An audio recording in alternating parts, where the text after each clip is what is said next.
Hola, sean bienvenidos a otro nuevo y pues en esta vamos a ver sobre medidas de CSS. Tenemos que tener en cuenta que se dividen en dos grupos. Estos dos grupos son medidas absolutas y medidas relativas. Las primeras, que son medidas absolutas, son las medidas que no dependen de un valor de referencia, no cambian. ¿Cómo así que no dependen de un valor de referencia? Entonces, por ejemplo, no dependen de un elemento, no dependen del viewport de la página, no dependen del dispositivo del usuario.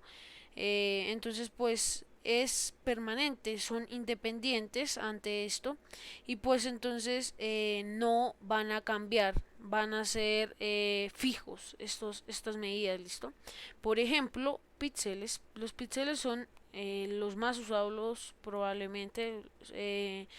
Los utilizamos, por ejemplo, a darle un margin 30 píxeles, un width 200 píxeles, un height 200 píxeles, ¿sí ven? Un margin también, un z-index, bueno, en este caso no utilizamos píxeles, por ejemplo, un bottom 80 píxeles, ¿sí? Y pues esto es medidas absolutas. Píxeles hace parte de las medidas absolutas y que es fijo, es permanente. ¿Qué pasa cuando usted pone una imagen en una página de 300 de viewport, de 300 píxeles y por ejemplo la imagen es de 500? Lo que pasa es que va a haber un scroll porque la imagen es de 500 píxeles y 500 píxeles va a estar fijo, va a estar permanente. Entonces estas medidas no van a cambiar. Por lo tanto, si la imagen es mayor al viewport, entonces pues va a crear un scroll y pues se va a extender la página. Entonces estas son fijas, listo. También tenemos otras como cm, que es centímetros, mm, milímetros, y n pulgadas, pt puntos por puntos, ¿sí? Medidas por puntos, pc por picas, ¿listo? Y pues estas son, casi no se utilizan, pero más adelante las podríamos utilizar.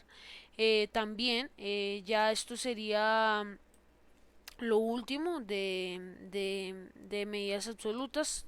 Habrá más sobre más tipos de medidas absolutas, pero estas son las más normales, las básicas, podríamos decirlo.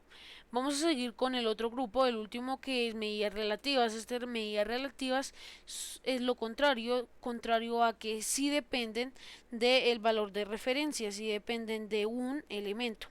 El tamaño es relativo a otro elemento, ¿listo? Entonces el elemento podría ser un div contenedor, un elemento raíz. Si no hay div contenedor, podríamos ser como el body o el viewport también, ¿sí? Entonces el ancho o el alto del viewport.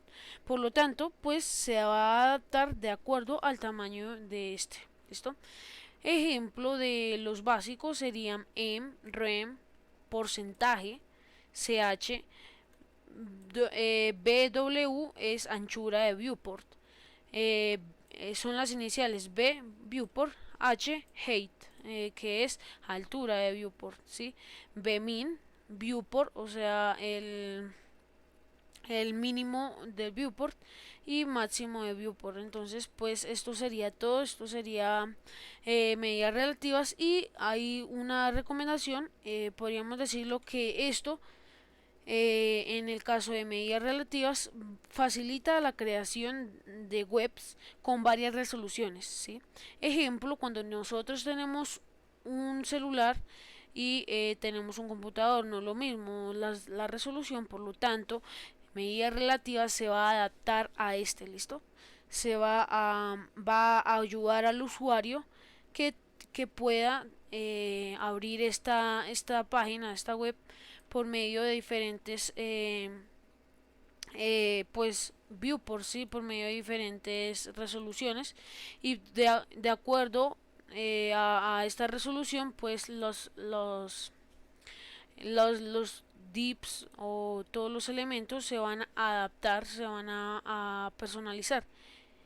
Lo contrario, que es medidas absolutas. Si yo tengo este div de este párrafo y le pongo un height, por ejemplo, un ancho, pues por medio de píxeles esto no se va a adaptar a las diferentes resoluciones. Entonces pues por lo tanto va a ocurrir como estos defectos, ¿listo?